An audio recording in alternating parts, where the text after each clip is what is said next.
যাই না কেটা আপেল কিনবো কমলা কিনবো এদিকে আছে না আপেল আলু পেঁয়াজ তিনটা বা দিলা আছে দিলা আছে মনে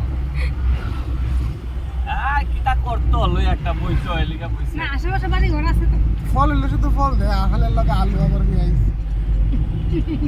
দুধ লাগবো না খাওয়াত লাগবো না আপেল আলু আলু পেঁয়াজ তো নিরামিষ ওই আবার সুখ শান্তি মিষ্টান্ন ভান্ডার এটা দেখছিলাম দেবেছে উনি সুখ শান্তি মিষ্টান্ন বাজার মিষ্টি দোকানের না আমরা একটা দিন সুখ শান্তি মিষ্টান্ন ভান্ডার সুখ শান্তি মিষ্টি নি ও দিলা আছে উনি দেখাইছি মানে খাইলে সুখ হইব শান্তি হইব শান্তি হইব সুখ শান্তি মিষ্টান্ন ভান্ডার সুখ শান্তি একবার হইতে আমার ভালো খাইলে হইলে রেডি করতে পারলা না আমারে বড় বড় বাড়ি বুঝা বুঝা মিষ্টি